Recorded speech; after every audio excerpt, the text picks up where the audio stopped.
September 15, 1943, 12,000 feet above the German countryside near Schweinfurt. Hauptmann Klaus Zimmermann adjusted his oxygen mask and scanned the crystal-clear autumn sky through the canopy of his Messerschmitt Bf 109 Gustav. The morning air was crisp at this altitude, with visibility stretching for dozens of kilometers in every direction. His squadron of 12 fighters maintained perfect formation, climbing steadily toward the reported American bomber formation. Zimmermann had shot down 23 Allied aircraft in 2 years of combat, and today felt like any other hunt. The Americans would come with their flying fortresses, his pilots would scatter their formations, and another successful mission would be recorded in the logbooks of Jagdgeschwader 26.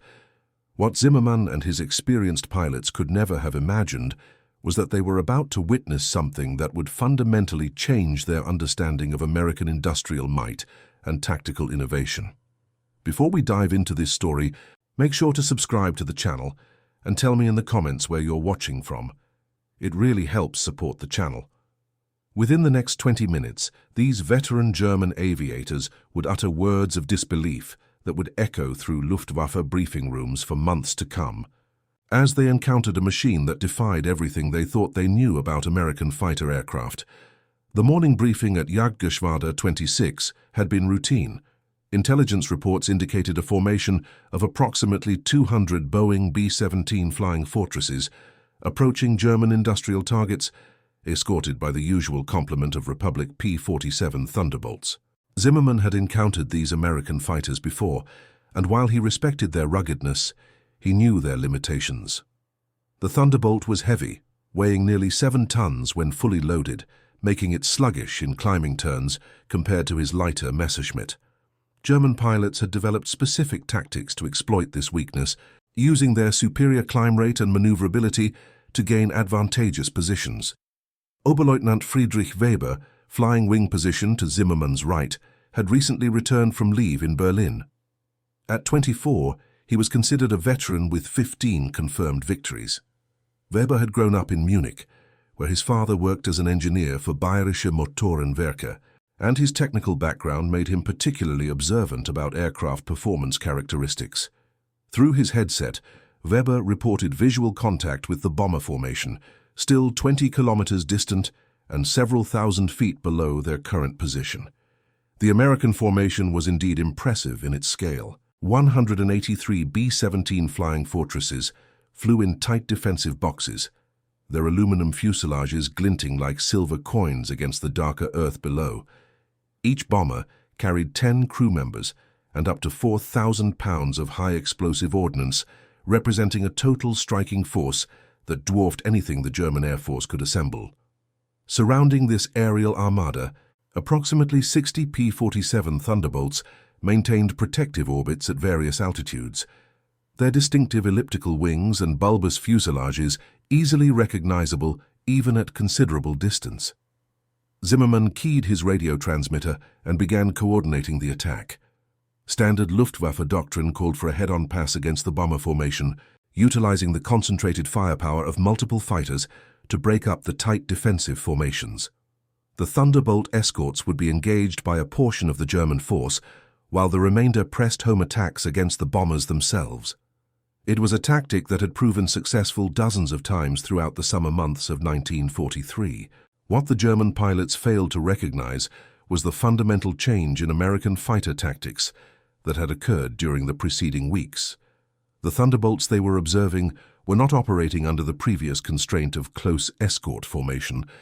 New orders from 8th Air Force headquarters had freed these fighters to engage German interceptors aggressively, utilizing the full performance potential of their aircraft in ways that had not been demonstrated in previous encounters. Lieutenant Colonel Francis Gabreski led the American fighter formation from his position 3,000 feet above the bombers. The 30-year-old pilot from Oil City, Pennsylvania, had already claimed 11 German aircraft and was rapidly establishing himself as one of the most effective fighter pilots in the European theater. Flying Thunderbolt serial number 42755504, nicknamed Gabby, Gabreski had spent considerable time studying the performance characteristics of his aircraft and developing new tactical approaches. The P-47 Thunderbolt was indeed heavy compared to its German counterparts, but this weight came with significant advantages that German intelligence had not fully appreciated. The aircraft's Pratt and Whitney R2800 double Wasp engine produced 2,000 horsepower, more than any single-engine fighter in operational service. This massive power plant, combined with the aircraft's robust construction, enabled performance characteristics that seemed to violate the fundamental laws of aerial combat as understood by experienced German pilots. Captain Robert Johnson, flying wing position to Gebreski's left, spotted the German formation beginning their descent toward the bomber stream. Johnson had recently celebrated his 21st birthday and represented the new generation of American fighter pilots who had trained specifically on the Thunderbolt's unique capabilities. Unlike earlier American fighters that emphasized traditional dogfighting maneuvers, the Thunderbolt rewarded pilots who understood energy management and high-speed tactics. The American pilots had learned to exploit their aircraft's exceptional diving performance and high-speed handling characteristics. In a dive, the P-47 could achieve speeds approaching 500 miles per hour, far exceeding the maximum velocities of German fighters. More importantly, the aircraft remained controllable and effective at these extreme speeds, retaining sufficient maneuverability to track and engage enemy aircraft.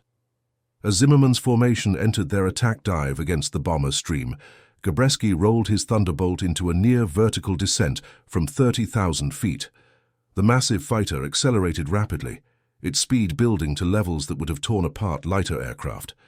Behind him, 11 other P-47s followed in precise formation, each pilot monitoring his airspeed indicator as it climbed past 400 miles per hour. Weber was the first German pilot to notice the diving Thunderbolts. Initially, he assumed the American fighters were attempting to escape, as diving away from combat was a common tactic for outmatched aircraft. Through his radio, Weber called out the sighting to his squadron leader, noting the extreme angle of descent and apparent high speed of the American formation. Zimmermann acknowledged Weber's report, but remained focused on his primary target, the lead bomber formation. German fighter tactics emphasized quick, decisive attacks against the bombers themselves, as prolonged engagement with escort fighters reduced the effectiveness of interceptor operations. The Messerschmitt formation continued their approach, pilots preparing their weapons for the conventional head-on pass. The reality of the situation became apparent only when Gebreski's Thunderbolts reached attack position. Rather than continuing their dive to escape, the American fighters pulled out at precisely the optimal angle to engage the German formation. Their speed, which had built to nearly 500 miles per hour during the descent, was retained as they leveled off and began tracking individual German aircraft. Weber found himself facing a P-47, approaching at a closure rate unlike anything he had experienced in 2 years of combat. The American fighter appeared to be moving impossibly fast, covering the distance between them in seconds, rather than the usual prolonged maneuvering that characterized aerial engagements. Weber attempted to turn inside the Thunderbolt's attack, using the standard German tactic of exploiting superior maneuverability. The expected advantage failed to materialize. Instead of the sluggish, predictable turn rate that characterized previous encounters with P-47s, this aircraft maintained its speed through the maneuver and continued tracking Weber's Messerschmitt with mechanical precision. The American pilot, Second Lieutenant William Myers from Detroit, Michigan, had learned to use his aircraft's energy retention and powerful engine to maintain offensive pressure, even during turning engagements. Weber's radio transmission to his squadron was brief, but telling. "Mein Gott, they are not turning like Thunderbolts should turn. This one stays with me at every speed." The confusion in his voice reflected the disorientation experienced by German pilots when their fundamental assumptions about American fighter capabilities were proven incorrect. Zimmermann attempted to assist his wingman by engaging Myers' Thunderbolt from a flanking position. The German squadron leader had extensive experience in multi-aircraft engagements and understood the importance of mutual support during complex aerial maneuvers. However, as Zimmermann maneuvered to attack the American fighter, he discovered that 2 additional P-47s had positioned themselves to counter his movement. The American pilots were operating with a level of coordination and tactical sophistication that exceeded anything the Germans had encountered from previous Thunderbolt formations. Rather than individual pilots fighting separate engagements, the entire American formation functioned as a coordinated unit, with pilots providing mutual support and maintaining situational awareness across the entire engagement area. Captain Johnson, observing the developing engagement from his position above the combat zone, rolled into a high-speed dive to assist Myers. Johnson's Thunderbolt accelerated rapidly, reaching speeds that allowed him to cover vast distances in minimal time. This tactical flexibility, enabled by the aircraft's exceptional performance characteristics, allowed American pilots to reinforce threatened positions faster than German pilots could exploit temporary advantages. Oberleutnant Heinrich Müller, flying tail-end position in Zimmermann's formation, watched the engagement develop with growing alarm. Müller had trained as an aircraft mechanic before becoming a pilot and possessed detailed knowledge of fighter aircraft performance specifications. What he observed during the next several minutes challenged his understanding of aerodynamics and aircraft capabilities. The American Thunderbolts were maintaining sustained high-speed flight while executing complex maneuvers that should have been impossible for such heavy aircraft. Traditional German tactics relied on forcing enemy fighters into energy-depleting maneuvers that reduced their speed and effectiveness. The P-47s appeared immune to this approach, retaining their speed and aggressiveness throughout extended engagements. Müller's transmission captured the German pilots' bewilderment. These Americans fly like their aircraft weighs nothing. How do they maintain such speed through these turns? Our intelligence briefings never mentioned this capability. The technical impossibility of what he was witnessing represented a fundamental shift in the balance of aerial combat over Europe. The engagement continued for nearly 15 minutes, with German pilots discovering that every tactical advantage they had previously enjoyed had been neutralized or reversed. The Thunderbolts' high-speed diving attacks could not be evaded using conventional maneuvers. Their energy retention allowed them to maintain offensive pressure throughout extended engagements. Most disturbing to the German pilots, the American formation discipline prevented the isolation of individual aircraft that had been the key to Luftwaffe success against previous escort fighters. Lieutenant Karl Richter, the youngest pilot in Zimmermann's squadron at 19 years old, found himself pursuing a Thunderbolt in what appeared to be a favorable position. Richter had achieved 6 victories during the previous month and was confident in his aircraft handling skills. The American fighter ahead of him seemed to be fleeing, gradually descending toward lower altitude while maintaining a straight flight path. Richter's Messerschmitt possessed superior climb rate and turning performance compared to the P-47, and he anticipated overtaking the American aircraft within several minutes. The German pilot increased his throttle setting to maximum power and began closing the distance to his target. His radio call to the squadron reflected his confidence. "I have one of them running. He cannot climb away from me, and I will have him within 2 minutes." The American pilot was First Lieutenant Robert Rankin from Oregon, who had been deliberately drawing the German fighter into a specific tactical situation. Rankin allowed his Thunderbolt to be pursued for several minutes, while gradually increasing his speed and monitoring his position relative to other members of his formation. When he reached the optimal position, Rankin executed a maneuver that demonstrated the true capabilities of his aircraft. Rather than attempting to outclimb the pursuing Messerschmitt, Rankin rolled his Thunderbolt into a steep diving turn that instantly converted his altitude into speed. The massive fighter accelerated rapidly, reaching speeds that the lighter German aircraft could not match. Within 30 seconds, Rankin had reversed the tactical situation, using his speed advantage to position himself behind Richter's Messerschmitt. Richter's subsequent radio transmission revealed the psychological impact of this reversal. "He has turned the tables. How can such a heavy aircraft accelerate so quickly? I cannot match his speed in any configuration." The young German pilot's voice carried a note of desperation as he attempted to evade an aircraft that he had been taught was inferior to his own. The broader engagement was reaching its conclusion as German pilots realized the futility of continuing the combat under these circumstances.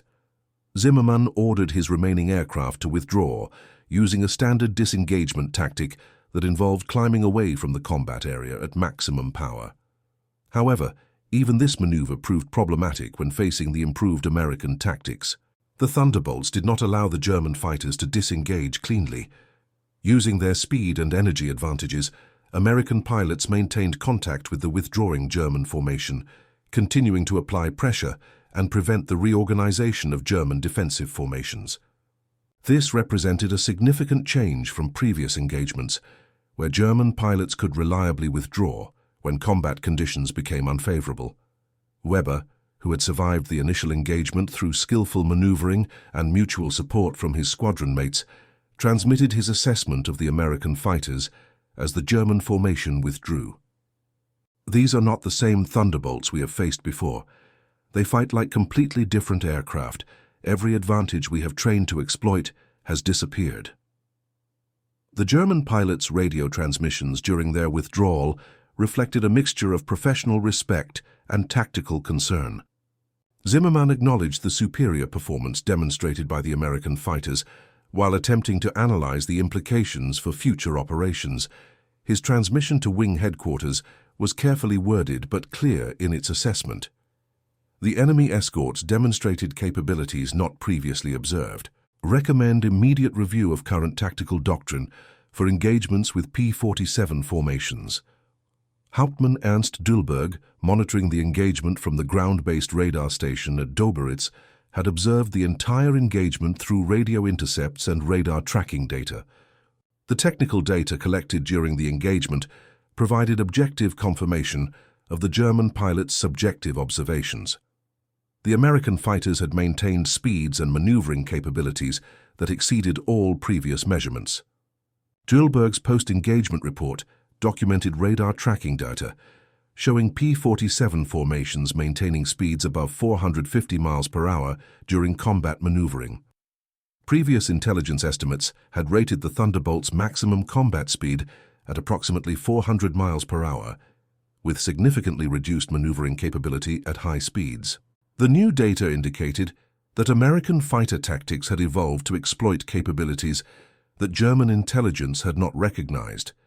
The implications extended beyond tactical considerations to strategic assessments of American industrial capabilities. The performance demonstrated by the Thunderbolts suggested access to advanced engine technology, improved fuel quality, and manufacturing precision that enabled sustained high-performance flight operations. These factors indicated an industrial base operating at levels of efficiency and technical sophistication that German planners had not fully appreciated. Major Friedrich Koller, responsible for Luftwaffe intelligence assessment of Allied fighter capabilities, received detailed debriefing reports from all surviving pilots of Zimmermann's squadron. The consistency of their observations across multiple independent witnesses provided credible evidence of significant changes in American fighter tactics and possibly aircraft performance specifications. Weber's detailed technical observations proved particularly valuable for intelligence analysis. His engineering background enabled precise descriptions of aircraft performance characteristics that supplemented the subjective impressions of other pilots. Weber's report noted specific details about the Thunderbolt's energy retention during climbing turns, acceleration characteristics during diving maneuvers, and sustained speed capabilities during extended engagements. The pilot debriefings revealed that American fighter pilots were operating under tactical doctrine that emphasized energy management and high-speed engagement techniques. This represented a fundamental shift from the close escort tactics that had characterized previous American fighter operations. The new approach allowed P-47 pilots to exploit their aircraft's inherent advantages while minimizing exposure to German tactical strengths. Müller's mechanical expertise provided additional insights into the observed performance characteristics. His analysis suggested that the American aircraft were operating with improved engine settings, higher octane fuel, or mechanical modifications that enhanced their power output and high-speed handling characteristics. These technical improvements, combined with revised tactical doctrine, had transformed the P-47 from a defensive escort fighter into an aggressive air superiority platform. The psychological impact on German fighter pilots proved as significant as the tactical implications. Experienced aviators who had developed their combat skills based on specific assumptions about relative aircraft capabilities found their expertise suddenly obsolete. The confidence that came from technical superiority had been replaced by uncertainty about fundamental tactical principles. Richter's experience exemplified this psychological transformation. The young pilot had entered the engagement with confidence based on successful previous combat missions. The reversal of tactical advantage during his pursuit of the American fighter shattered his understanding of aerial combat dynamics. His post-mission interview revealed deep concern about future engagements with similar American formations. Zimmermann's leadership challenge involved maintaining squadron morale while acknowledging the reality of changed tactical circumstances. His experienced pilots required new training and tactical doctrine to address the enhanced American fighter capabilities. The squadron's previous success rate against American escorts could no longer be sustained using conventional approaches. The impact on bomber interception operations proved immediate and significant. German fighter squadrons had relied on achieving local air superiority over bomber formations by engaging and defeating escort fighters. The enhanced effectiveness of P-47 formations threatened to reverse this tactical balance, potentially allowing American bomber operations to proceed with reduced interference. Luftwaffe operational planning required immediate revision to address the changed tactical situation. Fighter squadron commanders received updated briefings on American fighter capabilities and revised engagement protocols designed to minimize exposure to P-47 advantages. These tactical changes acknowledged the reality that German fighters no longer possessed clear superiority over American escort formations. The broader strategic implications extended to German defensive planning for future American bomber operations. Intelligence assessments indicated that the enhanced P-47 tactics represented only one element of continuing improvements in American air combat capabilities. The systematic nature of these improvements suggested coordinated development programs designed to achieve air superiority over German-controlled airspace. German technical intelligence focused on identifying the specific factors that enabled the observed performance improvements. Captured American aircraft would be subjected to detailed analysis to determine mechanical modifications or improved specifications. Fuel samples would be analyzed to assess the quality improvements that might contribute to enhanced engine performance. The industrial implications proved equally significant for German strategic planning. The ability to implement systematic improvements across large numbers of operational aircraft demonstrated American industrial capabilities that exceeded German estimates. The coordination required to modify tactics, training, and equipment across multiple fighter groups indicated organizational effectiveness at unprecedented scales.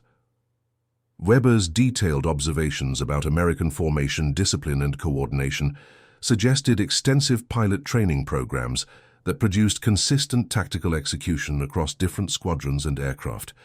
This standardization of advanced tactics indicated training infrastructure and organizational resources that dwarfed German fighter pilot development programs.